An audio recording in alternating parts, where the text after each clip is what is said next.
Well, first, this is a 70-inch ViewSonic touch screen, and they tell me that you can have 10-point touch on here, so multiple little hands navigating around. I thought that's kind of cool.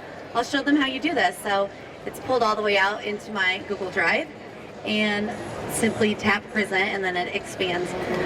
The cool thing that they didn't have hooked up for me is something called Solstice. And so when we went one-to-one, one of the things that sucked a lot of time was students plugging in their computers to display up on the screen.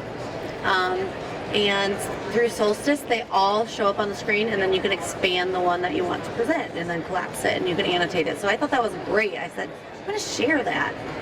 So it's called Solstice. But this is 7 ways to connect your classroom, something I'm very passionate about.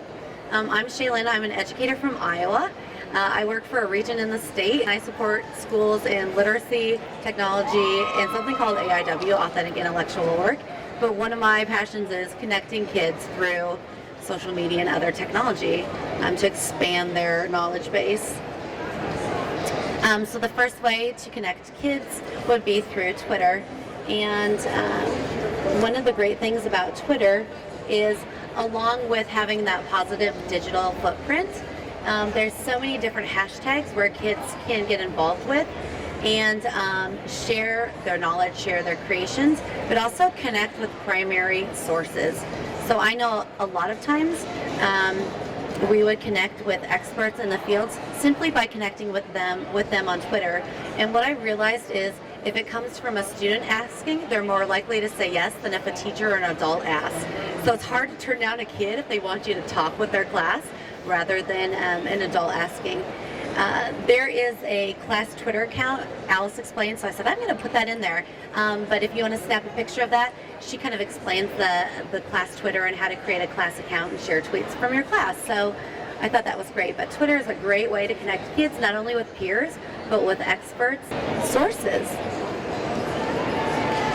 Number 2 is Google Plus Community. Now, I don't know if you work in a Google Apps for Education school or if you have a Google account yourself, but there's this great thing called Google Communities, and it's kind of like a specific Facebook groups almost.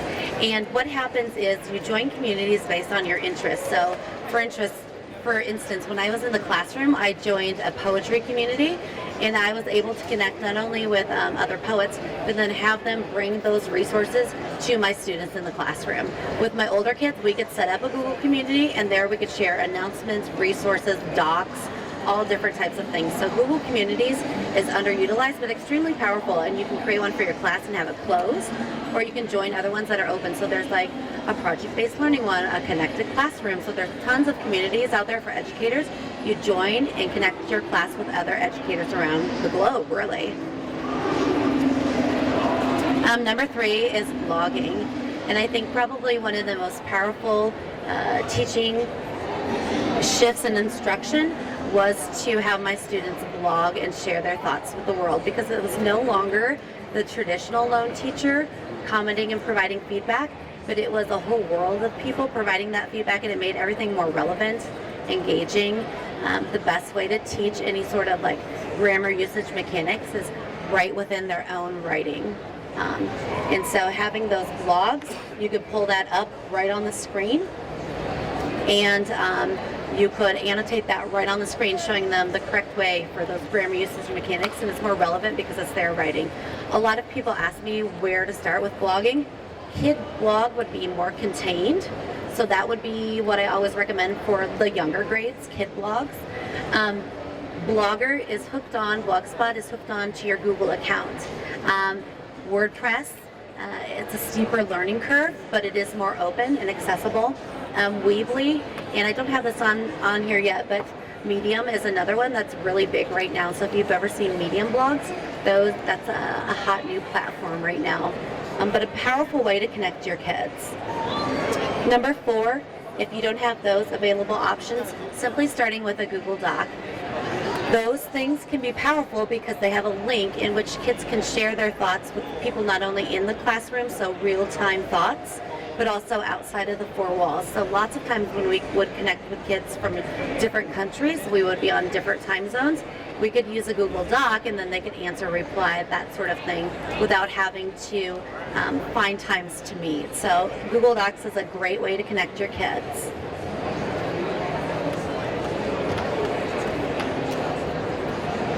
Number 5 is Google Hangouts. I don't know if you're familiar with that, but it's another Google product. I'm a Google innovator, if you're wondering, why is she doing all this Google thing in Iowa? And you can probably agree, it's a large Apple district, or Apple state, but it's also a Google state, so we have all of those devices and products. Google Hangouts is kind of the alternative to Skype, but it doesn't limit the amount of people you can have up on the screen, and it also doesn't suck that bandwidth. So Skype is a big one. Schools don't open up for kids because it drains that bandwidth, and Google Hangouts is a nice alternative. Plus you can tape it and zip it right to your YouTube, and you have live, almost like screencasts there. So it's a great way to share. Instagram, and of course I had to put my Iowa kids in there. So this is a group from Waukee, and branding and telling your story. Stephen did one earlier about this. Kids use social media for sharing not only what happens in their classroom, but what's happening in their life. And so this is a group of kids from Waukee, Iowa, and it's kind of a beautiful story. If you're on Instagram, have you ever seen the account Humans of New York? Well, these kids in Waukee modeled their Instagram account after Humans of New York, and it's great because it's all student originated, it's all student ran. There's no adults in there, and what they wanted to do is they wanted to create a climate and culture in their school of acceptance. And I share this story with everyone because it's something the kids did, and it's a positive social impact in the lives of their school. The nice thing about them is they're very tech savvy, and so they push out their stories on Facebook, Instagram, and Twitter all at the same time. So it's a great way to share with your kids or with other educators how kids can use social media positively. Skype in the classroom is great because they have a built-in database of other educators, other professionals that you can have Skype into your classroom. So you could Skype with authors, Skype with other primary sources, and have your kids connect with professionals around the classroom or around the world. So Skype in the classroom, you just join that and you get access to other people willing to collaborate with your kids. So again, I'm Shaelynn Farnsworth, and thanks for stopping in today and talking about how to connect your classroom. If you want to know any more about ViewSonic, these guys out here can help you.